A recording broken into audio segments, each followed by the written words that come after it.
Before we begin, don't forget to like the video and subscribe for more bedtime stories. Let me know in the comments where you're watching from and what time it is. And if there's a story you'd like to hear next, I'd love to know that too. It was April of 2015, and I still remember the chill in the air that night. The kind that tells you summer's close, but not close enough. I'd just wrapped up a brutal week of midterms, so when my girlfriend Kelsey suggested a midweek movie night, I didn't hesitate. My little brother Tyler, 9 years old and way too proud of the fact he could sit through horror movies without covering his eyes, begged to come along. It was a Wednesday, quiet and uneventful, and the tiny theater in our town of Ashburn was known to be half empty on weeknights. We got there around 9:30. The place looked almost deserted, save for a bored teenager behind the ticket counter, scrolling on his phone. The marquee above us flickered weakly. It follows, 9:45 p.m., showing. Perfect, I said, nudging Kelsey. We'll have the whole place to ourselves. Tyler jumped in front of me. That means I get my own row, right? In your dreams, dude, I laughed. You're sticking with us. No nightmares tonight. He rolled his eyes, clutching his contraband Skittles like he was smuggling treasure. Inside, the theater smelled like butter and old carpet. You know that slightly damp smell that every small town cinema seems to have? That. It felt familiar, almost comforting. We picked our usual seats, upper middle row, third from the back, close enough to see the screen clearly, far enough to put our feet on the railing. As we sat down, I noticed something. At first, I thought we were alone. Then Tyler pointed toward the far corner of the back row and whispered, "Hey, someone's already here." I looked up and saw him. A man sitting alone, hood pulled over his head, hands clasped in front of him. The hoodie was dark gray, almost black, and his face was hidden in the shadows. He didn't move, didn't even turn his head toward us, just sat there. Kelsey leaned in and whispered, "Creepy guy vibes?" I shrugged. Probably just another weirdo who doesn't want to sit near people. Let's just enjoy the movie. The preview started, the lights dimmed, and the familiar excitement of a horror movie crept in. The sound of popcorn crunching, the hum of the projector, the low bass of the opening credits. It all felt normal, but that feeling didn't last long. About 5 minutes in, between Tyler's noisy candy wrappers and Kelsey's half-whispered comments about the lead actress, I heard a sound from behind us. Not a sharp one, just a faint shuffle, like a shoe scuffing the carpet. I glanced over my shoulder. The man had moved down one row. I blinked. Maybe I was wrong. Maybe he'd been sitting there the whole time, and I just hadn't noticed. Another few minutes passed. The movie was starting to pick up. Some slow, eerie tracking shots of the characters walking through dark neighborhoods, and just as I got lost in it, there it was again. A shuffle. Soft, but distinct. When I looked back again, the man was another row closer. My chest tightened a little. Kelsey was leaning back with her soda, not paying attention. Tyler was too busy making his Skittles dance on the armrest. "Hey," I whispered, leaning toward her. "Don't look now, but that guy keeps moving closer." She didn't even flinch. "What guy?" "The dude in the hoodie, top left corner. He's moved like twice now." "Maybe he's just trying to find a better seat," she muttered, eyes glued to the screen. "Yeah," I said, trying to sound casual. "Maybe." But I couldn't focus anymore. The sound of the movie faded into background noise. All I could hear was my own heartbeat, and that faint rustle every few minutes. By the time I looked again, he was only 3 rows behind us. Kelsey finally turned to look and whispered, "What the hell is he doing?" Her tone wasn't scared yet, more annoyed than anything. But something about the man's posture got under my skin. He wasn't looking at the screen. His head was angled down, like he was staring at his lap, hands motionless on his knees. Tyler leaned toward me. "Hey, can I go to the bathroom?" "Yeah," I said quickly. "You remember where it is, right? Straight down the hall. Left side. He nodded, hopped up, and trotted out. Kelsey grabbed my arm as soon as the door swung shut behind him. "You need to say something, Jake, seriously." "I know," I said, my throat tight. "If he moves one more time, I'm gonna." But when I turned around again, the man wasn't there. Gone. The entire back section was empty.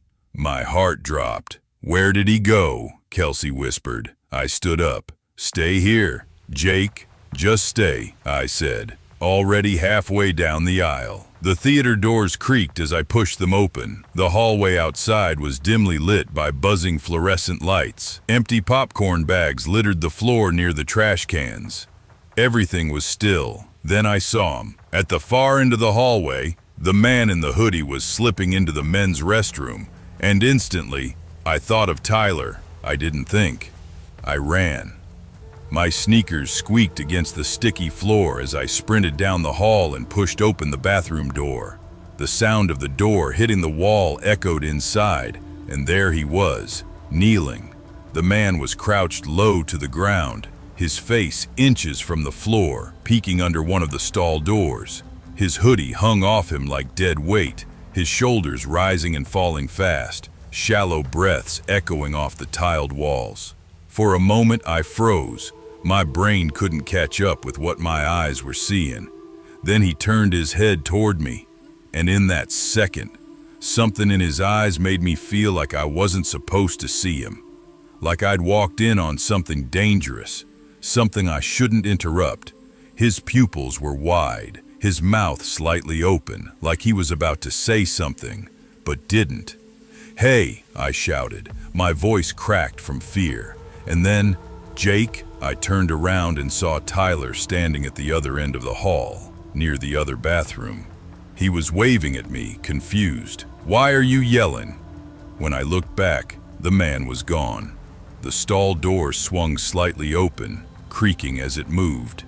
Gone. No sound.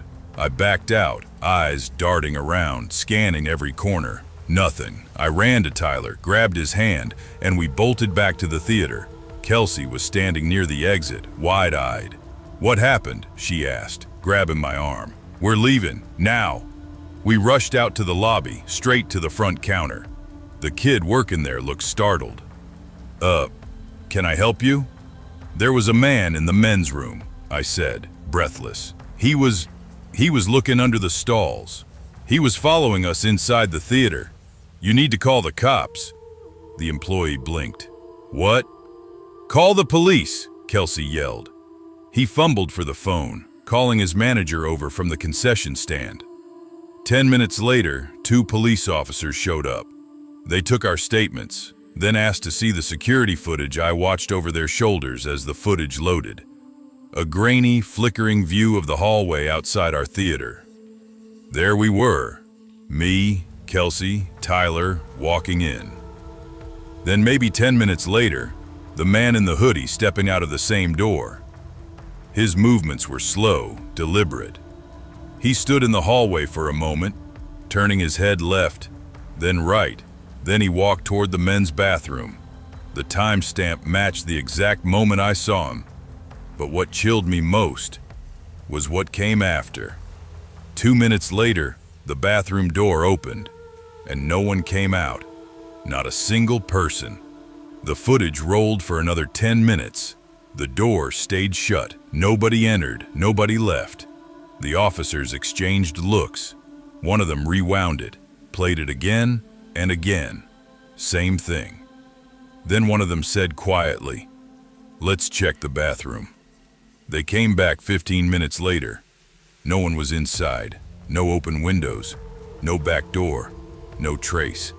They took my report and told me to call if I saw anyone matching that description again.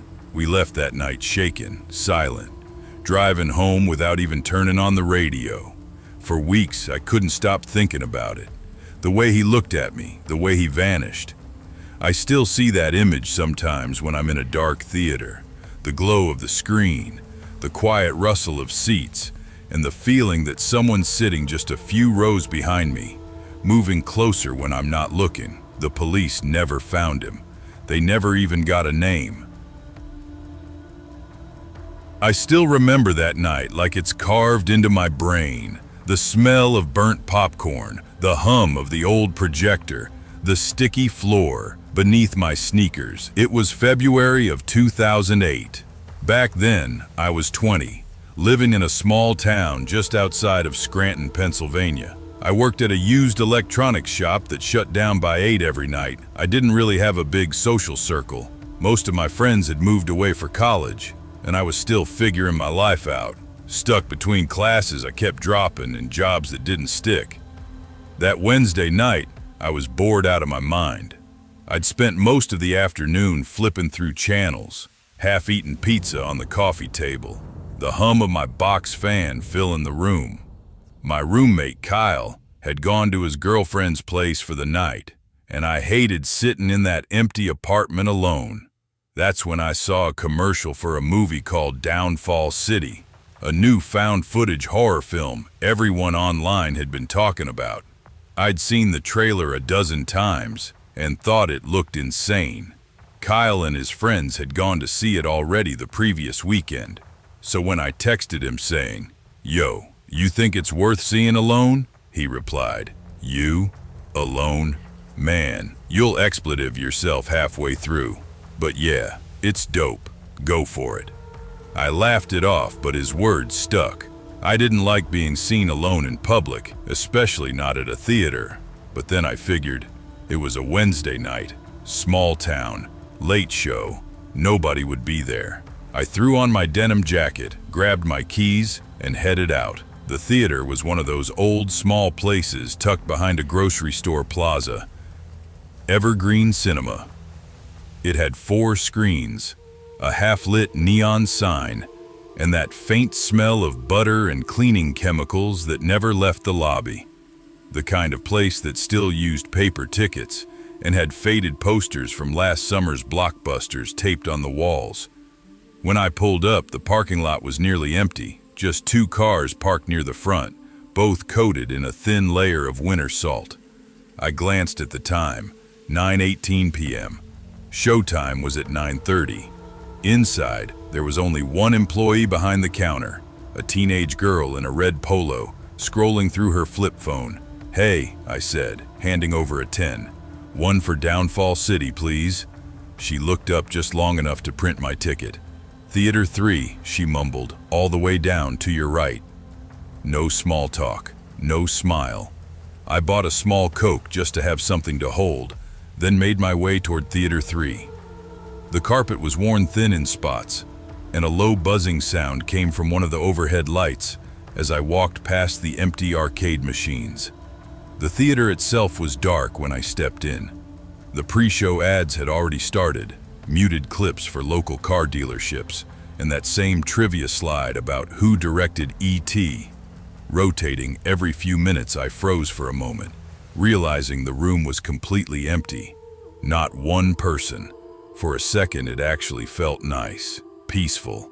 I picked a spot in the middle section, maybe 8 rows up, and sat down, resting my drink in the holder. The hum of the projector filled the silence.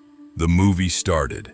At first, I was into it. Shaky camera, loud monster noises, the whole crowd in the streets chaos. Typical found footage stuff. But somewhere around the 20-minute mark, during one of the quieter moments, I thought I heard something behind me.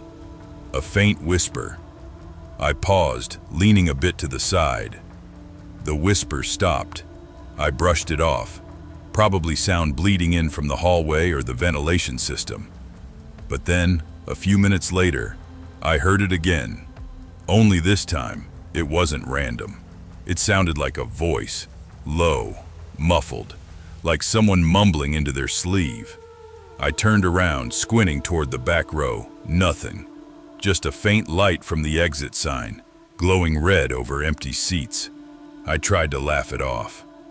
"All right, chill out, man," I whispered to myself. "You're just psyching yourself up." Still, something about it felt wrong. About halfway through the movie, I started noticing it more. It wasn't constant. It came in short bursts between scenes, during lulls in the sound, like timing itself to when the movie quieted down. Sometimes it was a whisper, Sometimes it was a breath. Then once, I swear to God, I heard someone humming. I turned around fast this time, my eyes adjusting to the darkness. "Hello?" I whispered. No answer. I got up holding my Coke and walked up a few rows just to peek behind. There was no one. The seats were all upright, untouched, the faint smell of stale soda in the air. I exhaled and sank back down into my seat, feeling stupid. A few minutes later, something hit my shoe. It was soft, like a rolled-up piece of paper.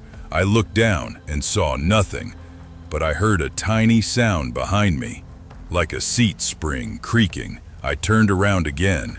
Still, no one. I sat there, my heart pounding, trying to keep my breathing quiet. My hand shook as I reached for my drink. The straw rattled in the cup, and that's when I heard it, a whisper so close it could have been right beside my ear. "Don't turn around." I froze. My skin went cold instantly. I didn't move a muscle, I just stared straight ahead at the flickering screen, where chaos unfolded in the movie. Explosions, screaming, people running. It felt like that sound had cut straight through the noise. I said, "Don't turn around." The voice was male, calm, breathy, way too close. I stood up fast, spilling my Coke all over my jeans. "Hey, what the hell?" I turned around. No one was there. The back rows were empty. Every seat, every aisle. I backed down the steps slowly, my throat dry. My brain was spinning. I thought maybe someone was crouching behind the seats, but as I reached the aisle and turned, I saw something move, fast, 2 rows from the back. It wasn't a person walking. It was like someone stood up suddenly, straight, silent. Just a figure, no light catching their face, no movement other than standing up stiff like a post. They didn't say a word. They just faced me. I whispered, "Yo, man, who's there?" Nothing. They didn't move, didn't flinch. Just that shape framed in the flickering light of the projector beam. My chest felt tight. I could barely breathe. Then the figure tilted its head slightly to the left. Not like a curious gesture, more like a jerk, sudden and offbeat, like the movement wasn't natural. That's when I ran. I bolted down the stairs, pushing open the door so hard it slammed against the wall. The bright light of the hallway burned my eyes. I stumbled into the lobby, but there was no one, no cashier, no one at the concession counter. "Hello?" I called out. My voice cracked. "Hey, is anyone working?" Silence.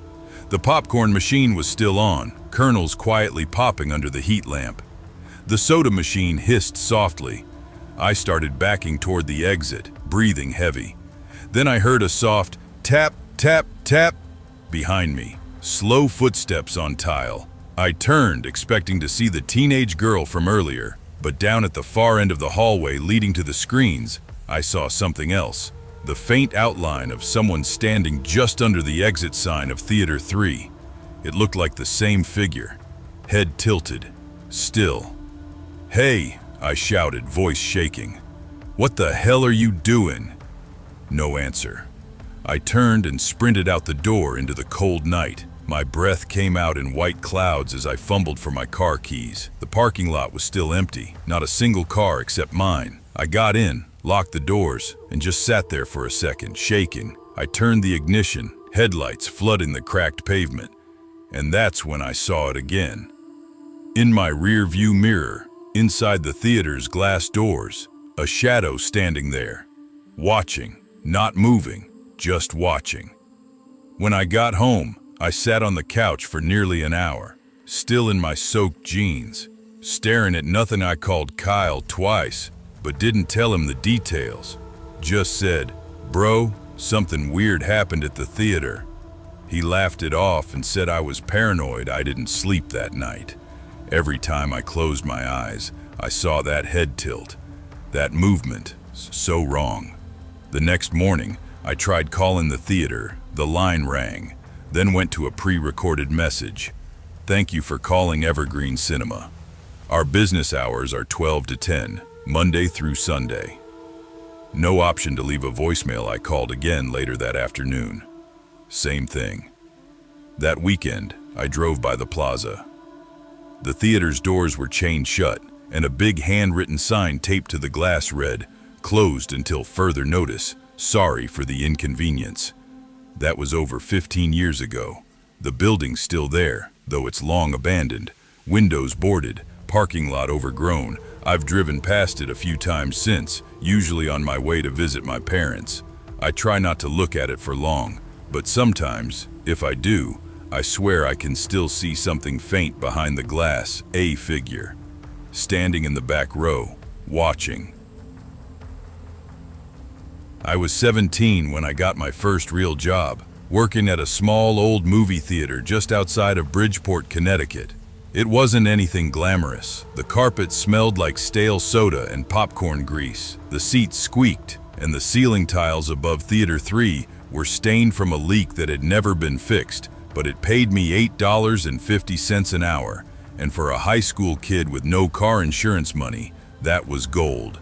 The place was called Harbor Lights Cinema.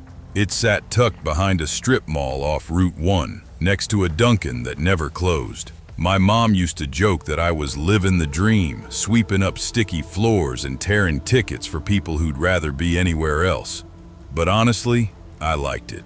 There was something about the quiet hum of the projectors, the flicker of the screens, the way the whole place smelled like butter and nostalgia. My manager was a woman named Donna, mid-40s, short blonde hair, always smelled like menthols and hairspray.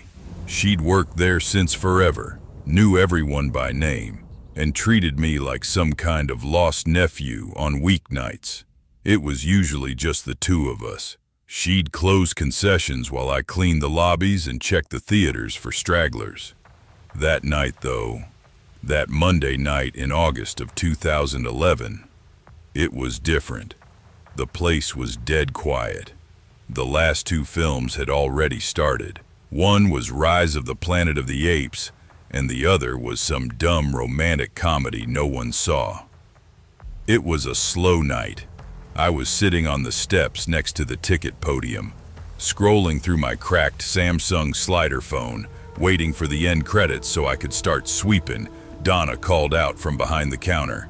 "Hey kid, I'm heading to the bank drop real quick. You good holding it down for like 20 minutes?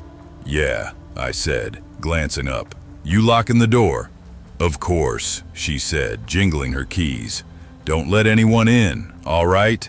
"Yeah, got it." She gave me a quick wave and disappeared out the glass doors. I could see her cross the parking lot toward her car, through the window reflection in the ticket booth.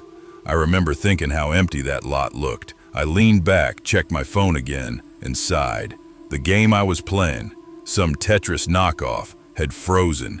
Figures. And then, maybe 2 minutes later, I heard it. The front door pulled open. It wasn't gentle. It was that hard, sudden yank of the kind that makes the hinges rattle. My head snapped up. I waited, frozen, staring at the dim lobby. From where I sat, I couldn't see the entrance directly because of a small dividing wall. I thought maybe Donna had forgotten something. "Donna," I called out. No response. A man stepped into view. He was maybe in his late 50s, heavy set, wearing this big brown corduroy jacket that looked way too warm for August. His hair was gray, slicked back, and he had that sort of face that looked permanently disappointed in you. Deep creases, red around the eyes. He just stood there for a second, watching me. Hey," I said, standing up. "We're closed, man." He didn't move, didn't blink, just tilted his head like he was trying to focus on me. "Is Donna here?" he asked. His voice was low, raspy, like he'd been smoking a pack a day since the 80s. "She just left," I said. "We're closing up, sorry." He didn't acknowledge what I said. Instead, he looked past me, toward the concession counter, the dark hallways leading to the theaters. Then he said, "I'll just sit down for a bit." I froze. Sir, you can't." But he was already walking, heavy footsteps echoing across the carpet as he made his way to one of the benches along the wall. I didn't have it in me to argue. I hated confrontation, especially with older guys who gave off that unpredictable vibe. So I sat back down, pretending to be busy on my phone. Every few seconds I looked up. He was just sitting there, staring at me, not glancing, staring. I tried to look annoyed, hoping he'd get the hint, but he didn't budge. I moved up the steps and sat behind the small wall that separated the lobby from the entrance area. My heart was pounding, but I figured if I couldn't see him, maybe he'd get bored and leave. A few minutes passed. Silence. Then something hit me. It was too silent. No footsteps, no movement, nothing. I slowly got up and peered over the wall. The bench was empty. He was gone. Shit, I muttered under my breath, scanning the lobby. Just then, I saw headlights sweep across the glass doors. Donna's car, pulling back in relief, hit me like a wave. As soon as she walked in, I blurted out, "Some guy just came in here asking for you. Big jacket, gray hair." She frowned. "What? You locked the door, right?" "I thought you did." "Oh God," she muttered, shaking her head. "I must have forgot. What did he want?" "Said he was going to sit down for a while, then he disappeared." Her face went pale for just a second. A flicker of something, maybe recognition. But she brushed it off quick. "Probably some drunk off the street. Help me close up. We're getting out of here." We went through the routine, empty the trash, sweep the auditoriums, stack up the mop buckets. I was almost done when Donna poked her head in from the hallway. "Hey, do me a favor, will ya? Bring the mop and broom down to the boiler room. The door's in the back of the lobby, next to the candy machine." "Yeah, sure," I said. That room always creeped me out. The door led to this narrow concrete stairway that went down under the building. It smelled like rust and wet metal. I carried the bucket, mop, and broom down there, one hand gripping the rail. The hum of the boilers echoed, and I could see the shadows of the pipes stretching along the walls. As I reached the bottom, I froze. Behind one of the boilers, I could see someone. A leg, a hand. It was him, the man in the jacket. He was crouched down behind the machinery, trying to stay hidden. He saw me. I knew he saw me.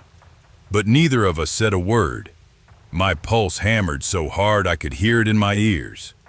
I didn't scream, didn't even breathe. I just slowly backed up the stairs, one step at a time, careful not to make a sound.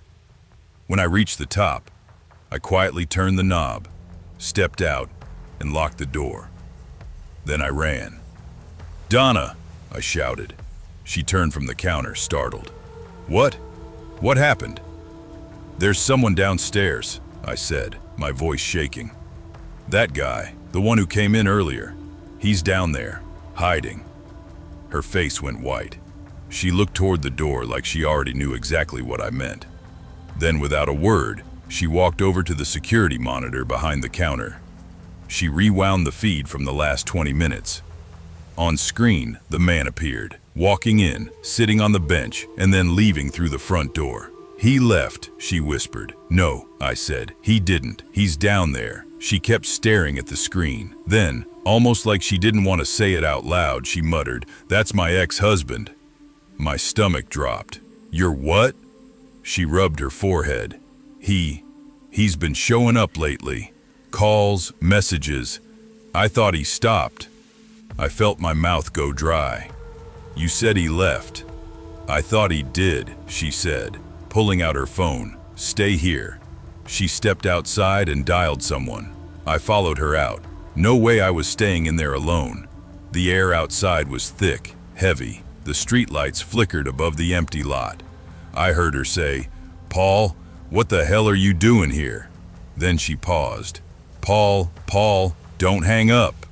She tried calling again, then looked at me, her eyes wide, full of something between panic and realization.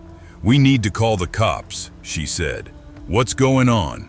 She hesitated. "There's someone else involved, some guy he knows. He told me earlier that he got mixed up in something, and that the guy," her phone rang. She answered, her voice trembling.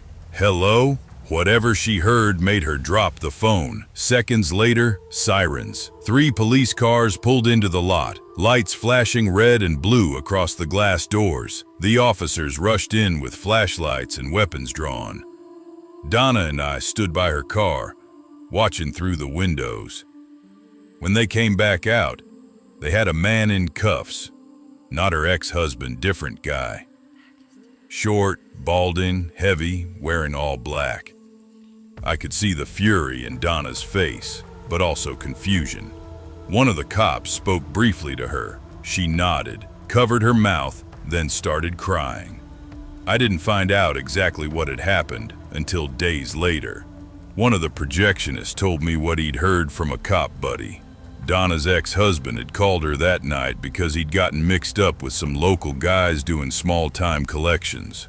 One of them had apparently threatened her to send a message. He showed up early to warn her, realized the guy was already inside, and hid the man I'd seen, the one behind the boiler. Wasn't her ex-husband. It was the guy sent to hurt her. Her ex never came back. No one knew if he skipped town or worse, Donna quit a week later. The theater shut down the next summer. Sometimes, when I drive by that empty lot, I can still picture that brown jacket in the dark, crouched behind those boilers. And I wonder what would have happened if I'd said something, or stepped closer, or looked a second longer. Because sometimes, the scariest part isn't the man hiding in the dark, it's realizing how close he already was. I was 8 years old when it happened. Back then, my mom and I lived in a small town in northern Vermont called Brookvale, a place that barely showed up on maps and didn't even have its own mall. We had one diner, one school, and a few small shops lined along Main Street. Everyone knew everyone else, and most weekends felt the same, slow, quiet, and safe. That's why when the Brookvale Cinema opened, the whole town treated it like a miracle. It wasn't anything fancy. 5 small screens, a tiny concession stand, and that stale popcorn smell that never seemed to leave your clothes. But to me, it felt like stepping into another world. Mom loved movies as much as I did. She worked long hours as a nurse, and going to the theater was our thing. Friday nights, she'd pick me up, still in her scrubs, and we'd catch whatever new release was playing. We'd always get the same thing: medium popcorn, 1 soda, 2 straws. That night felt no different at first. I can't remember exactly which movie we were there to see. Something family-friendly, I think. Maybe The Iron Giant or October Sky. It was the late 90s, and everything kind of blends together now. What I do remember clearly is the feeling of the place. It was quiet that evening. Only a handful of people buying tickets, mostly families and older couples. Mom ran into a woman she knew, Mrs. Langley, who worked the ticket booth. They started talking about someone from the hospital, and I got bored waiting. "Mom, I'm gonna use the bathroom real quick," I said, fidgeting with the cup of soda she'd handed me. "Go ahead, honey," she said, distracted, laughing at something Mrs. Langley had said. "Don't spill that on your shoes." The bathrooms were down this long, narrow hallway that always gave me the creeps. The main corridor split off near the end, one way to the 2 smaller theaters, the other to the bathrooms. The lighting there was dim, and the hum of the ceiling fans made this strange, low whirring noise that always echoed. I stopped just before the hallway entrance because I didn't want to take my popcorn and drink inside the bathroom with me. I figured I'd wait for Mom to come and hand them off to her before I went in. That's when I saw him. A man walked right past me, heading straight down that corridor. He was tall, really tall, like over 6 feet, and wearing one of those long, old-fashioned waxed raincoats. It was dark green, maybe brown under the lights, the kind of heavy coat that looked out of place indoors. His hair was graying and messy, sticking out near his ears, and his shoes made this dragging sound on the tile, like he was tired. At first, I didn't think much of it, but then I noticed which door he went through. He walked straight into the women's bathroom. Not by accident, not confused. He just walked in calmly. No hesitation. Even at 8, I knew something about that wasn't right. My stomach tightened, and I stared down the hallway, half expecting him to come back out. He didn't. I stood there for a few seconds, not sure what to do, until Mom's voice came from behind me. "Tyler, you didn't go yet?" "There's a man," I said quickly. "He went in the ladies' room." Mom frowned. "What?" "He had a long coat." "I swear, Mom, he just went in there." She glanced toward the hallway, eyebrows knitting together. "Stay here." She turned and hurried off to get someone from the front counter. I remember watching her talk to a woman in a red uniform shirt, one of the employees, and both of them walked back quickly, whispering to each other. They went down the corridor together, and I stayed right where I was. I didn't move an inch. The hallway was narrow enough that I would have seen anyone come out, but nobody did. The employee, a woman in her 20s with a name tag that said Lori, went inside the ladies' room. Mom stayed by the door. A minute passed, then another. Finally, Lori came out, looking uneasy. "There's no one in there," she said. Mom frowned. "You're sure?" Completely, I checked every stall. She hesitated, glancing toward me. "You said you saw him go in there." I nodded. He was tall, with a long coat. I didn't take my eyes off the door. They both looked at each other. Lori exhaled through her nose and opened the men's bathroom door, calling out, "Hello? Anyone in here?" Then she checked that one too. Empty. "Could he have gone out while you were turned away?" Mom asked. "I didn't look away," I said firmly. "Not once." The woman gave this half smile that wasn't really a smile, more like pity. "Maybe he turned around before you noticed, but he didn't." I knew what I saw. For a long time, I thought about that night more than I wanted to. I remember even refusing to use that bathroom for months afterward. Mom brushed it off, but she also avoided talking about it. Sometimes when we passed the hallway, she'd glance down it just for a moment, like she was expecting to see that coat again. A few years later, when I was about 11, I was at the same theater with my cousins. We were in the middle of a movie when suddenly this dull boom sounded above us. Then dust started falling from the ceiling. People started shouting. One of the ceiling panels had collapsed right into the aisle. Nobody was hurt, but the movie stopped and everyone had to leave. Later, it came out that there'd been some serious construction problems when the cinema was built. Apparently, there was this huge crawl space above the theaters that wasn't properly sealed off, and when inspectors looked at it, they found old duct vents, unused pipes, and a broken section of ceiling that led right above the bathrooms. Even now, when I think back to that night, my mind keeps going over that one detail, the man in the coat, the way he seemed to know exactly where he was going, the way he disappeared without a trace. It's easy to believe maybe he found a vent, climbed up, and hid. But why? Why go into the women's bathroom just to vanish? Sometimes I wonder if he was even real at all. Maybe I was just a kid who misread what he saw. But when I drive through Brookvale now, the theater's still there. Rebuilt, remodeled, modern. And every time I pass it, my stomach still knots the same way. Because even though everything looks new, the bathrooms are still in the exact same place. And I still can't explain the sound I once heard years later. When I stopped by there to see a movie as an adult, I was waiting by the same hallway, same spot, holding my soda.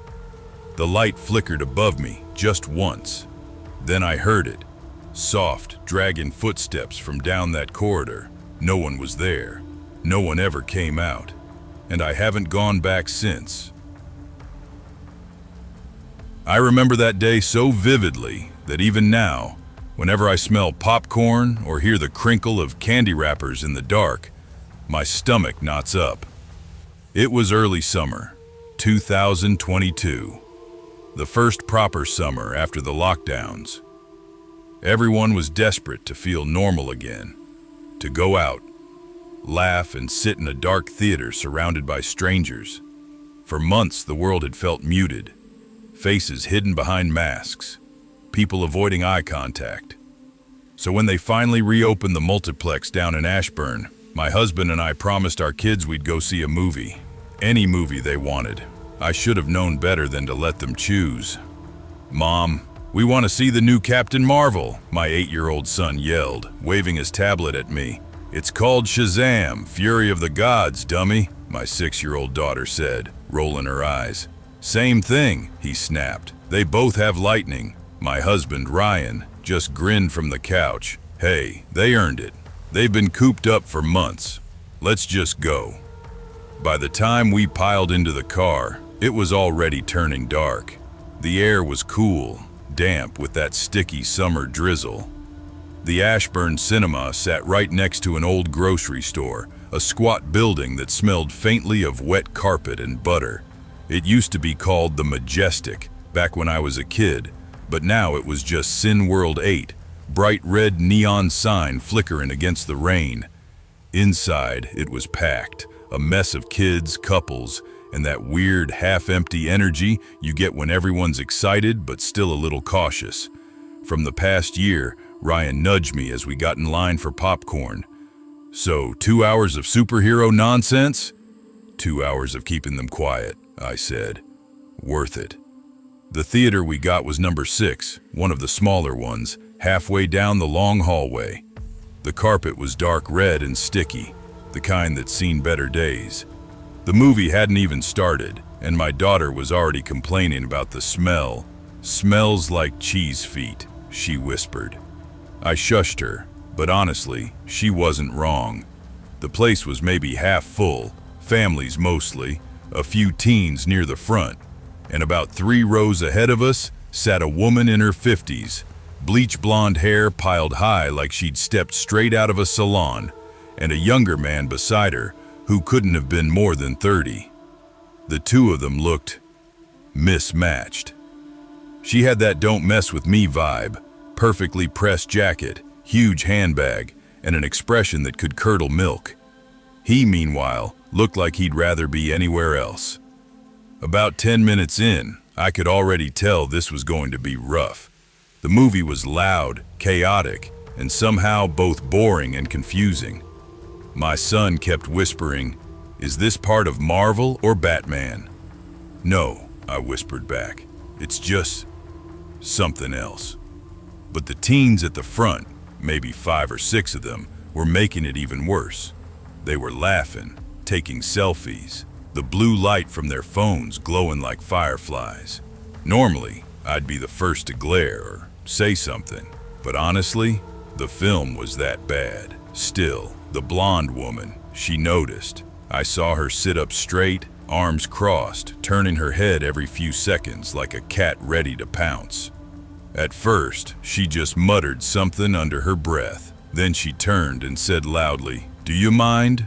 One of the boys, tall, lanky, maybe 16, looked back and just laughed. "Sorry, Grandma." The audience chuckled. Even Ryan smirked. But her boyfriend, or whoever he was, leaned toward her, whispering, "Just let it go, okay? It's fine." She didn't let it go. A few minutes later, after another round of giggles and phone lights, she suddenly stood up, snatched her purse, and stomped down the aisle. "Oh," Ryan murmured. "I'll never forget what happened next.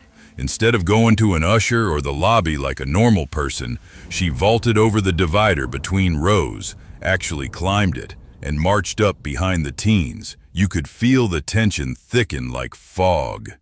"Excuse me," she barked. "I've had just about enough of your childish behavior." The lanky kid turned around, startled. "Whoa, chill." Before he could finish, she snatched his phone right out of his hand. "Hey, what the hell, lady?" he shouted. The entire row froze. The younger man in her row stood up like, "Oh God," but didn't move fast enough. "Apologize," she snapped. Her voice echoed across the theater. The boy's tone changed instantly. You could hear real fear in it. Okay, sorry, just give me my phone." She didn't. She stared him down, then slammed the phone to the ground. The sound cracked through the quiet room like a gunshot. People gasped. Ryan whispered, "Holy shit." The boy stood, angry now, stepping over the seat. "What's wrong with you, psycho?" And that's when she reached into her massive handbag and pulled out, I swear, a long wooden brush, like a bathback scrubber. The boy laughed nervously, like he thought she was joking. She wasn't. With a violent swing, she smashed it across his jaw. The wooden handle snapped in two. The bristle end flew off, landing somewhere near the front row. Someone screamed. The boy fell back into his seat, clutching his face. His friends jumped up. One yelled, "You can't just hit him." The blonde woman's boyfriend finally rushed forward, trying to grab her arm. "Sharon, stop, Jesus Christ. Don't touch me," she screamed, shoving him back. The whole place erupted, people yelling, kids crying, the movie still blaring on screen like none of it mattered. Ryan grabbed our daughter while I pulled our son's hand. "Come on, we're leaving," I whispered. "But Mom..." "Now." We scrambled out, my heart pounding so hard I could hear it in my ears. In the hallway, an usher, maybe 19, wearing a too big vest, stared at us, wide-eyed. There's a crazy woman in there," I gasped. "She hit a kid. Call security or something." He blinked. "Wait, she what?" "I'm not kidding. She hit him. With a stick." By the time we reached the lobby, a couple of other families were already rushing out, shouting over one another. One woman said she saw the boy bleeding from the mouth. Another said the blonde woman was still yelling when she left. Ryan grabbed my shoulders. "We're going home. Forget this." We piled into the car, the kids quiet for once. The rain had started again, tapping against the windshield as Ryan pulled out of the parking lot. None of us spoke for a long time. Finally, my son whispered, "Mom, was that lady gonna kill him?" I swallowed hard. "No, sweetheart, she just lost control." The next morning, I checked our local paper's website, Ashburn Chronicle. There it was, buried halfway down the page. Police were called to the Cineworld complex late Saturday evening, following reports of an altercation during a film screening. A woman in her 50s allegedly struck a teenage boy after a dispute over cell phone use. No arrests were made, no names, no photos, nothing. A week later, the story was gone. No follow-ups, no court case, no nothing. Sometimes I wonder what really happened after we left.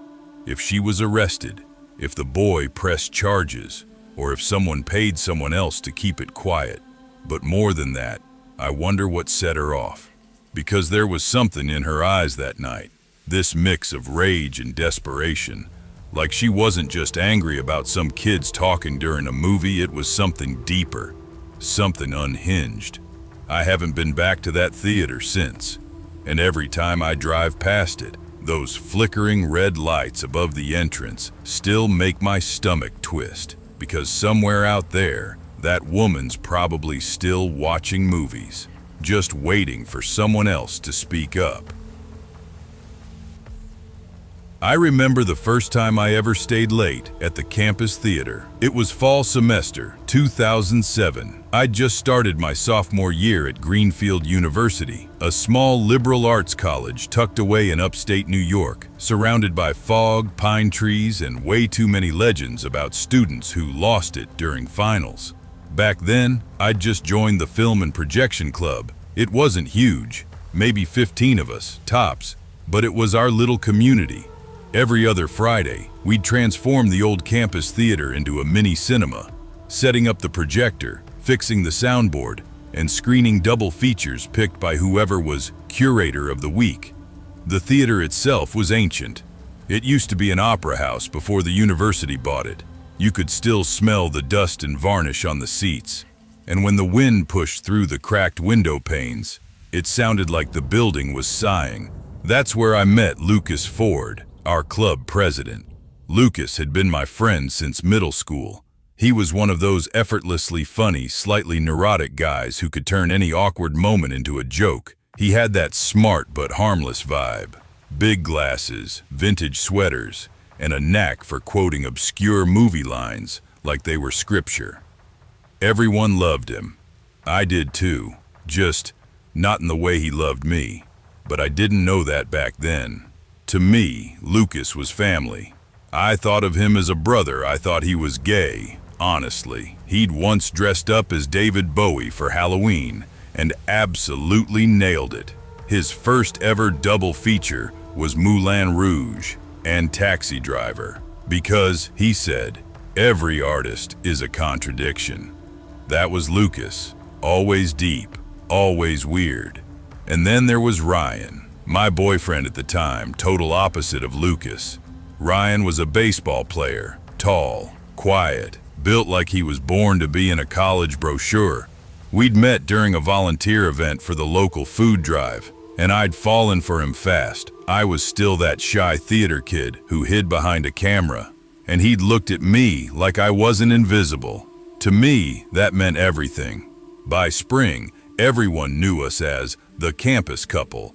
I'd grown out of my awkward phase, started dressing better, smiling more. For once, life felt cinematic, golden light, good grades, and the kind of love you think only happens in indie films. But that year changed everything. It was Friday, April 13th, 2007. No kidding. The weather had been weird all week. Gray sky, damp air, that eerie quiet before a storm. The campus theater's projector had just been replaced, and Lucas was up to host the next screening. He said it was going to be something special. We all thought that meant he dug up some obscure art film again, maybe something pretentious from Eastern Europe. But when the night came, he dimmed the lights and said, "In honor of Friday the 13th, I've got a double feature for you guys first, a short indie horror piece I've been working on, and then we'll close the night with Friday the 13th Part 4. Everyone clapped. We were used to Lucas's antics. The lights went out, the projector flickered on, and the title appeared in red fuzzy text, Heart Feeder. The room went quiet. The opening shot was handheld footage, shaky, grainy, someone walking through the woods behind the dorms. You could hear their breathing through the mic, harsh, deliberate. It felt too real. At first, everyone thought it was just another found footage parody, but as the camera panned toward the back of a dorm building, I felt my stomach twist. It was Ryan's dorm. The screen showed a window. His window. There was snow on the ground. So this had been filmed months ago, maybe in February. And inside the window, through the glass, you could see two figures, a couple, a guy and a girl. They were us. I felt the blood drain from my face. Ryan's hand clamped around mine under the armrest. The film was graphic. It was filmed through the window like some kind of voyeur shot. Intimate moments, blurred faces, distorted voices. Lucas had edited it to make our faces flicker with static, like something was wrong with the film reel, but our bodies, our movements, were unmistakable. No one else in that room knew it was us, but Lucas did. And as the camera crept closer to the glass, you could hear this faint, shaky breathing, like whoever filmed it was trying not to laugh. Ryan's jaw clenched so tight I thought his teeth would crack. I could feel him vibrating with anger beside me, ready to lunge up and punch Lucas right there. But I pressed his thigh and whispered, "Don't, please. If you react, they'll know." He didn't move. Neither of us did. The film went on for 10 agonizing minutes. At the end, the camera panned to a mirror. Lucas stood there, wearing one of those plain white featureless masks you buy at party stores. He held the camera low, breathing hard, and then started smearing red lipstick across the mirror, writing, "She ate my heart." Then he lifted his shirt, revealing a fake wound carved into his chest. Blood, real or fake I couldn't tell, smeared down his stomach. He touched it, pressed his fingers into it, then reached for the mask. When he pulled it off, his face flickered like ours had digital distortion. Static. Then, black screen. End credits. Fake names. Total silence in the theater. Someone coughed awkwardly. Another person muttered, Well, that was creepy. A few clapped. Lucas turned around from the projector booth, smiling like a proud kid. So, pretty messed up, huh? It's about obsession, losing control, the kind of hunger that destroys you. I could barely look at him. Neither could Ryan. We sat through Friday the 13th, Part 4 like ghosts. I didn't hear a word of it. I just stared at the back of Lucas's head the whole time, trying not to cry. That night, we didn't confront him. Because what would we say? Hey, we recognized our naked bodies in your movie. That would have been social suicide, so we stayed quiet. And Lucas never mentioned it, not directly. But over the next few weeks, he kept testing me, asking weird questions like, what did you think of Heart Feeder? Be honest. Did it hit close to home? Do you think art can forgive anything? I'd just smile and say, I thought it was stupid, honestly. Every time I brushed it off, he seemed to deflate a little more, like he'd been waiting for me to break, to confess, to hate him. But I never gave him that satisfaction. Months passed. Summer came. We didn't talk much after that. When junior year started, Lucas stopped showing up to club meetings. Rumor was he'd moved off campus, got a single-bedroom apartment near Lakeview Drive. I didn't ask where exactly. I didn't want to know, but I couldn't shake it. That film, that betrayal. The idea that someone I trusted, someone I loved like family, had turned something private into art house revenge porn. Ryan wanted to go to the dean. I said no. They'll ask for proof. They'll want to see it. We'll just dig ourselves deeper. So instead, we waited. A year later, I was chosen as the new film club president. My turn to host the Friday double feature. And I knew exactly what I was going to do. We screened The Shining and Zodiac. Long, slow burn horror. The show ended close to midnight, and everyone filtered out laughing, tired.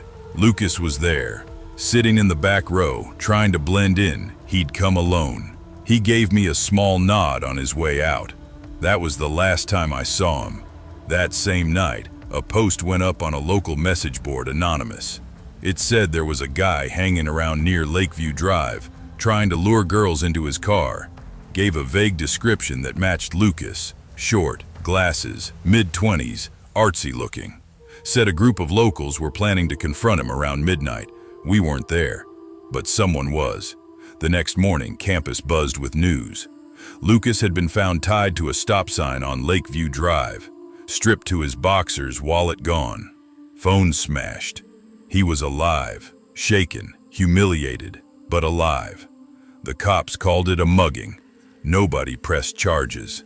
He left school 2 weeks later, transferred. We never spoke again. Sometimes I think about what we did, what we set in motion.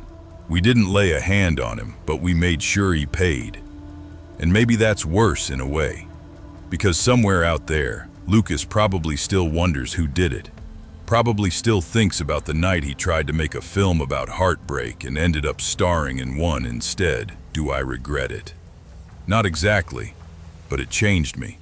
When I walk into a theater now, even just to see a normal movie, I still get that crawling feeling in my gut, like the projector light isn't just showing something.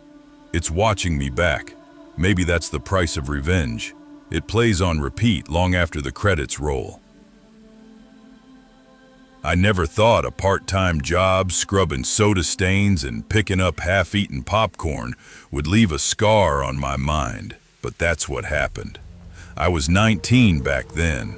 My mom had just started working night shifts at the hospital after my dad passed away, and rent wasn't gonna pay itself. So I picked up a janitorial job at the Paramount 12, this big, slightly run-down theater on the edge of town. You know the kind.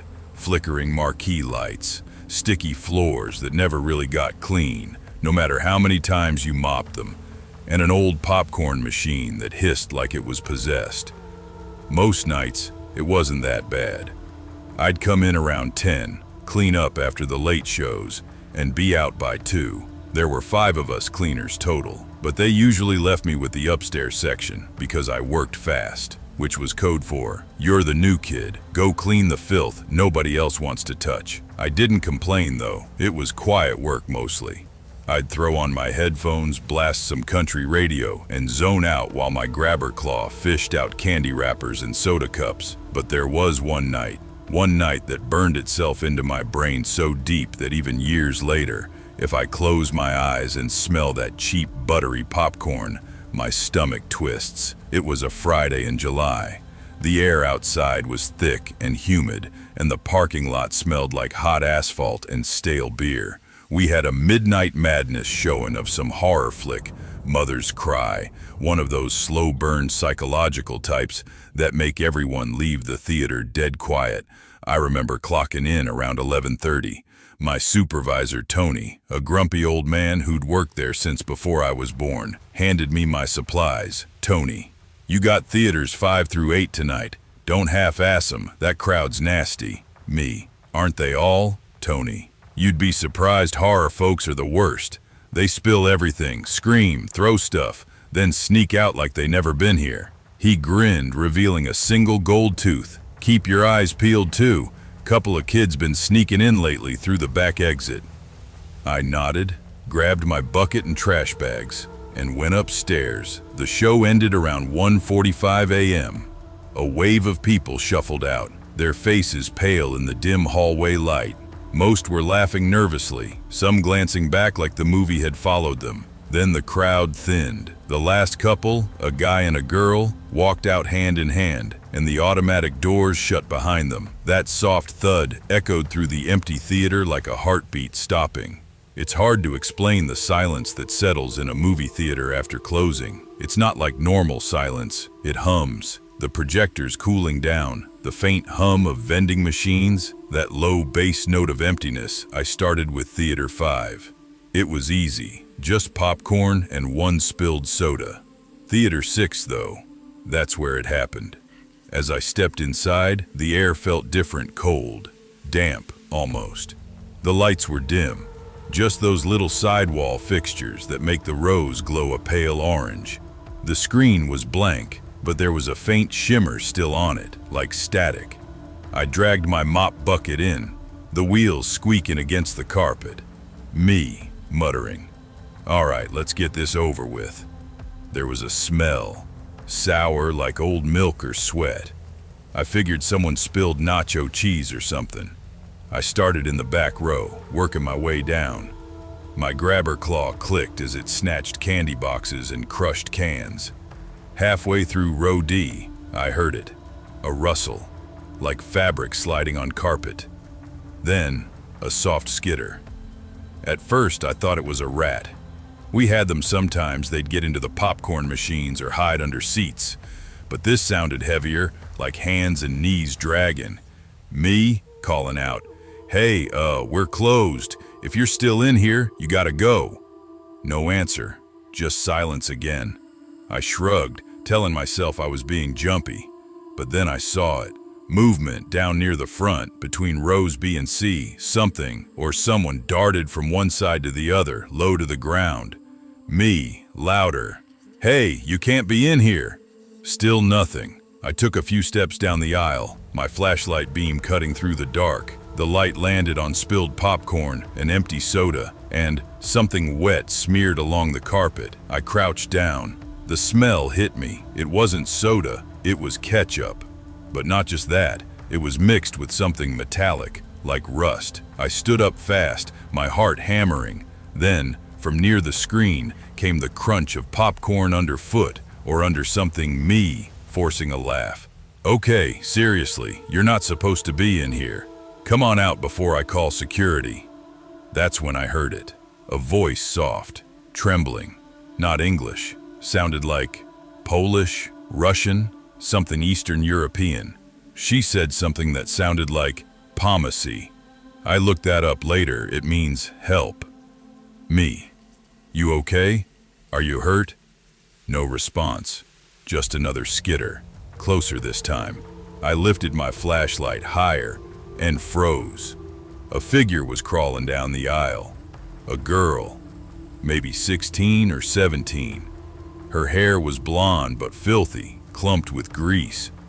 Her clothes, an oversized hoodie and torn jeans, hung loose on her thin frame. Her face looked wrong, though. Her eyes were huge, almost shining in the dim light. And around her mouth was this sticky mess, ketchup, mustard, and bits of popcorn stuck to her lips like she'd been eating off the floor. Me, quietly. "What the hell?" She looked right at me, eyes wide, then scrambled backward under the seats like a damn animal. I nearly dropped my flashlight. I backed up toward the door, fumbling for my walkie-ME into radio. Tony? You copy?" Static. Me. "Tony. There's someone in Theater 6. You gotta come up here, man." More static. Then, the sound of footsteps. Quick, coming from behind the screen. Before I could react, she burst out again, crawling, not walking, crawling over the chairs, hands gripping the armrests, knees scraping the floor, me yelling, "Hey, stop, I'm not gonna hurt you." She stopped about 5 feet away, crouched low, breathing heavy. Then she said something fast, in that same language, almost pleading. I caught one word, "Jedzenie." I didn't know what it meant then, but later I found out. Food. She pointed toward a pile of popcorn on the floor. "Emi," softly. "You hungry?" She nodded slowly, eyes darting between me and the popcorn. Something in me broke a little. She didn't look dangerous, just lost, starving. I remembered when my mom skipped meals so my brother and I could eat. That kind of hunger leaves a mark. So I took a deep breath, trying to stay calm. Me. "Okay, you can eat, but we gotta get you help, all right?" She didn't move. Then without warning, she lunged, not at me, but straight for the popcorn. She grabbed handfuls, shoving it into her mouth, chewing so fast she gagged. The sound of her eating, wet, frantic, echoed through the whole damn theater. Me. Jesus. I took a cautious step closer. Me. Hey, slow down. You'll choke." She froze mid-bite, looking up at me like a cornered animal. Then she hissed. Actually hissed, like a cat, and scrambled backward again, clutching the popcorn to her chest. I backed off, hands up. Me. Okay, easy." She started muttering again, that same language, voice shaking but growing louder, almost desperate. Then suddenly, she screamed, a raw, throat-tearing sound that bounced off every wall. I dropped my flashlight. The beam spun wildly, catching flashes of her face, her pupils blown wide, her teeth yellow, bits of popcorn falling from her lips. I ran. I bolted through the exit door, down the hallway, nearly tripping over my mop bucket.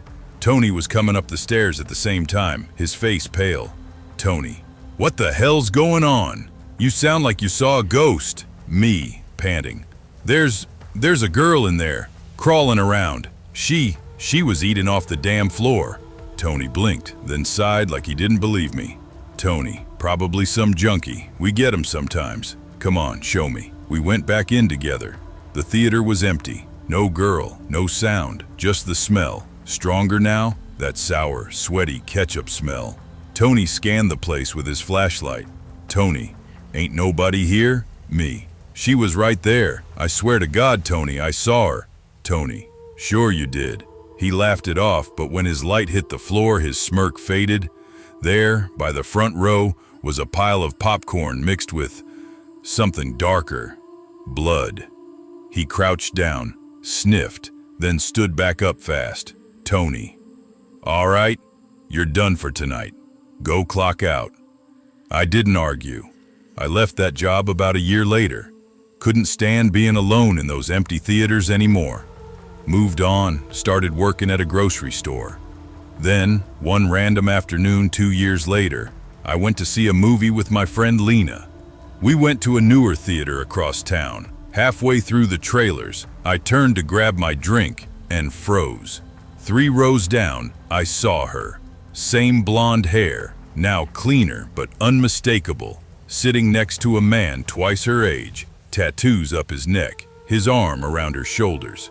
She looked older, but her eyes, those same hollow, wide eyes, still haunted. For a split second, she looked back at me and smiled, Not warm, not friendly, just knowing, like she remembered me.